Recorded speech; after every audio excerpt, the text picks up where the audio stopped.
देखेगा कि बिना घसीटे ही काम बन सकता है, तो वो आप में आ जाएगा, वो आपके हृदय में प्रकाशित हो जाएगा, क्योंकि वृंदावन धाम चिदानंदमय धाम है। पर ऐसा भाव हो पाना बड़ा कठिन है। जब तक हमारा शरीर संत रसिक महापुरुषों के संग में नहीं रहेगा, तब तक हमारा मन इस स्थिति में, इस भाव में आना मुश्किल है। इसलिए हित महाप्रभु कहते हैं, तन ही राख सत्संग में तो मन ही प्रेम रस भेव। यदि शरीर सत्संग में रहे तो मन प्रेम रंग में डूब जाएगा। जो हम सुनते हैं, जो हम देखते हैं, जो हम सूंघते हैं, जो हम छूते हैं, जो हम बोलते हैं, इन सब का मन पर प्रभाव पड़ता है। यदि ये सब सांसारिक राजसिक तामसिक है, तो हमारे हृदय में सांसारिक राजसिक तामसिक भाव होंगे और मन हमारा उसी भाव में डूबेगा। यदि हमारा संग, हमारा देखना, हमारा बोलना, हमारा सुनना, हमारा छूना, हमारा सूंघना, ये सब सात्विक है या भागवतिक है, तो हमारा मन सात्विक और भागवतिक हो जाएगा। सात्विक और भागवतिक होने के लिए बहुत सुलभ साधन है श्री वृंदावन धाम का वास। ये त्रिगुणातीत धाम है। यहाँ चलत फिरत सुनियत है श्री राधा वल्लभ लाल। यहाँ तो चलते फिरते श्यामा श्याम के नाम का कीर्तन सुनाई देता है। कोई ऐसा नहीं है जिसे वृंदावन धाम में वास करते हुए राधा नाम सुनने को न मिले। अगर कान बहरे हैं तो कहीं ना कहीं लिखा दिखाई देगा राधा नाम। अगर ना लिखा पढ़े भी नहीं हो, कान के बहरे हो, तो वाणी से बोलने के लिए आपके अंदर यहाँ प्रेरणा शुरू हो जाएगी। सूरज में इतनी सामर्थ्य है। यदि बोल भी नहीं पाते, गूंगे हो, तो यहाँ की वायु में इतनी सामर्थ्य कि आपकी त्वगिंद्री के स्पर्श से राधा भाव प्रकट कर देगी। यहाँ की वायु में इतनी सामर्थ्य है कि आपकी त्वगिंद्री का स्पर्श करके आपके हृदय में राधा भाव प्रकट कर देगी। यहाँ की रज में इतनी सामर्थ्य कि आपके समस्त शुभों का नाश करके प्रियालाल के चरणों का प्रेम प्रकाशित कर देगी। तन को वृंदावन धाम में बहुत ही आवश्यक है रखना। वैसे भी कलिकाल का ऐसा मलिन प्रभाव बढ़ता चला जा रहा है कि सात्विकता रहती नहीं जा रही। जहां देखो खान पान की अशुद्धता, चिंतन की अशुद्धता और क्रियाओं की अशुद्धता। जिसका खान पान अशुद्ध है, जिसका चिंतन अशुद्ध है, जिसकी चेष्टाएं अशुद्ध है, वो सोच भी नहीं सकता कि भक्ति किसे कहते हैं। सोच भी नहीं सकता कि प्रभु के चरणारविंद की शरण में आने का क्या सुख होता है। वो बस इतना ही जानता है, खाना पीना और निद्रा मैथुन आदि, बस यही सुख है। इससे आगे कोई सुख ऐसा जानता भी नहीं है, सोच भी नहीं सकता। अगर कोई कहेगा भी तो उसे पागलों जैसी बात समझ में आएगी कि क्या कहीं बालाजी बनने में सुख है, कहीं वृंदावन वास में सुख है, कहीं नाम जपने में सुख है। अरे खाओ पियो मौज करो, यही सुख है, क्योंकि अंतःकरण मलिन हो गया है। पर धाम में ना तो कभी कलयुग का प्रभाव पड़ा है और ना कभी कलयुग का प्रभाव पड़ेगा, क्योंकि धाम है, त्रिगुणातीत धाम है। यही धाम जहाँ बैठे हुए हैं, यही धाम। आप कुछ दिन वास करिए और रसिकों का संग कीजिए, फिर देखिए कहाँ कलयुग है। देखिए क्या होता है, अपने आप देखिए यहाँ का चमत्कार, देखिए कि आपके जीवन का परिवर्तन कैसे होता है। तन ही राख सत्संग में तो मन ही प्रेम रस में, ये सिद्धांत है। यदि तन सत्संग में रहेगा तो मन निश्चित प्रेम में डूब जाएगा। हाँ, जो सिद्ध पुरुष है तो जो रही उत्तम प्रकृति का कर सकत कुसंग, चंदन विष व्यापत नहीं लपटे रहे तो भुजंग। सांप जो है चंदन के पेड़ पर लिपटे रहते हैं, पर चंदन विषैला नहीं हो जाता, वो सांपों को भी शीतलता ही प्रदान करता है। ऐसे जो सिद्ध महापुरुष हैं, जो उत्तम भाव को प्राप्त हो चुके संत महाजन हैं, वो कहीं भी हो, वो दूसरों को शीतलता ही प्रदान करेंगे, लेकिन किसी भी तरह का द्वंद उनके हृदय को तापित नहीं कर सकता। पर ऐसी स्थिति भी तो सत्संग से ही मिलती है, महापुरुषों की कृपा प्रसाद से ही प्राप्त होती है। इसलिए सबसे पहले इस प्रेम राज्य में प्रवेश पाने के लिए, वृंदावन प्रेम राज्य में प्रवेश पाने के लिए श्री वृंदावन धाम का संपूर्ण रूप से आश्रय, शरीर से, मन से, वचन से, चेष्टा से, पूर्ण वृंदावन धाम का आश्रय। यदि ऐसा नहीं तो शरीर कहीं भी रहे, संपूर्ण मन से आश्रय ले लीजिए निर्बल होके कि हमारे में कोई सामर्थ्य नहीं है, ना धन की सामर्थ्य है, ना मन की सामर्थ्य है, ना तन की, हे वृंदावन धाम आपका सेवन कर सके। हे करुणा वरुणालय, हे पति पावन वृंदावन धाम, हम आपकी शरण में हैं, आप हमें स्वीकार करो। बस आप देखो वृंदावन धाम कैसे कृपा करता है। पहला है वृंदावन धाम का आश्रय। फिर श्री प्रभुधानंद जी कह रहे हैं कि वारवाणा पिबतम तुम रमसु सतम पाद प्रहारा सिरो। यदि वृंदावन धाम का आश्रय लिया है और प्रेम रस की प्राप्ति चाहते हैं, तो तुम्हारे को कोई 100 गालियां रोज दे, निंदा करे, होगा, ऐसा होगा, पक्का होगा, ये होता है। इस मार्ग में चलने वाले पथिक को यह इनाम मिलता है। अगर आपको यह इनाम पसंद हो तो कदम बढ़ाना। नारायण कठिन है हरि मिलन की बाट, यहाँ में पग पीछे धरे प्रथम शीश रे काट। मर के चलना होगा यहाँ अगर ऐसे कि हम देखते हैं, थोड़ा अगर हमें आनंद आया तो चलेंगे, नहीं लौट जाएंगे तो कभी आगे नहीं बढ़ पाओगे।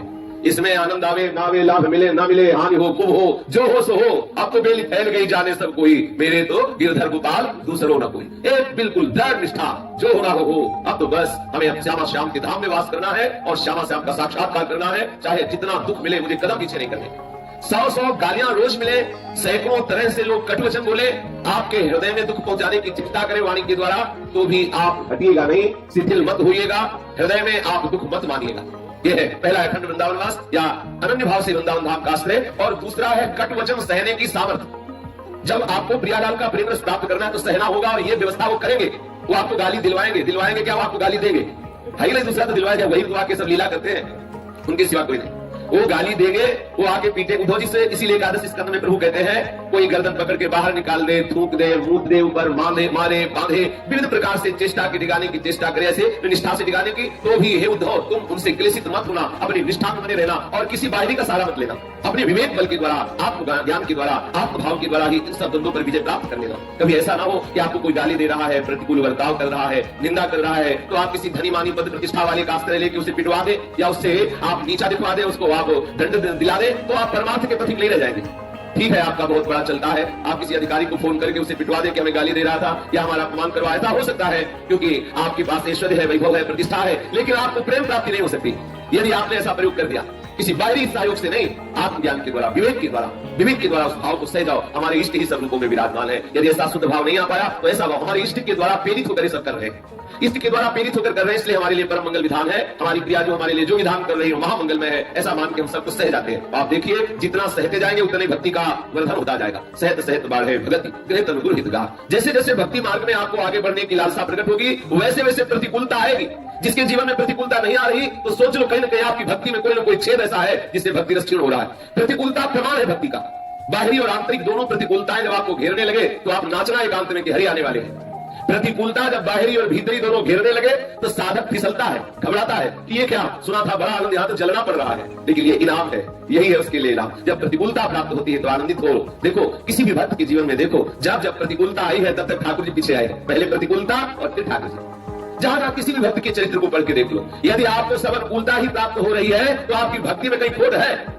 आपको सब जगह सम्मान प्राप्त हो रहा है, अनुकूलता ही जो सोचते हुए प्राप्त हो रहा है, जिधर देखो दंडवत प्रणाम, जिधर देखो वाह वाही बची है, तो आप रो एकांत में ठाकुर जी से कोई अपराध बन गया आपसे। माया मंदिर स्त्री धरती और व्यवहार इस साधक का तब मिले जब रूठे करता, और जब अपमान तिरस्कार निंदा अवहेलना रोग वो भी असाध्य और ये सब मिलने लगे, निष्कासन प्रतारण प्रहार, बस समझ लो आ गए हैं, आ गए।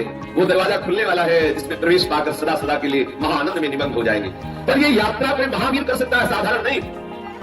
जिसके हृदय में कायरता बसी है, जो जरा सी भी ठोकर लगी विपरीतता की कि लुढ़क जाता है, जरा सा हृदय में जलन हुई कि विषय भोगों के लिए मचल करके अपने हृदय की जलन शांत करना चाहता है, उसको पता नहीं कि यही जलन भगवत प्राप्ति का हेतु होती है। जो हृदय में जलन होती, दाह होती है, उसी से समस्त शुभ वासनाएं नष्ट हो जाती है और भगवत प्राप्ति की तरफ हमारे तीव्रता से भाव तीव्रता से कदम बढ़ने लगते हैं। कोई वीर साधक इस बात को सहता है। इसलिए आज की बात प्रधानंद जी कहे, वारवाह प्रपटम तुम मरमसु सतम पाद प्रहारा सिरो देशे संतु सतम सतम ध्रुव मनाहारा सतम संतुवा।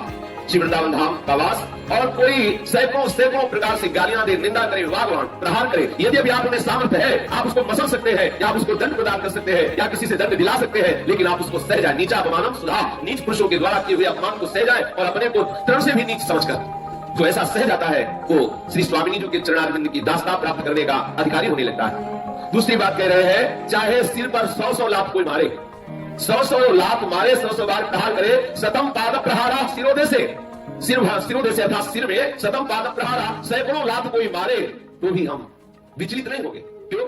ये सब हम इसलिए सह लेते हैं, हमें श्री प्रियालाल की प्राप्ति करनी है।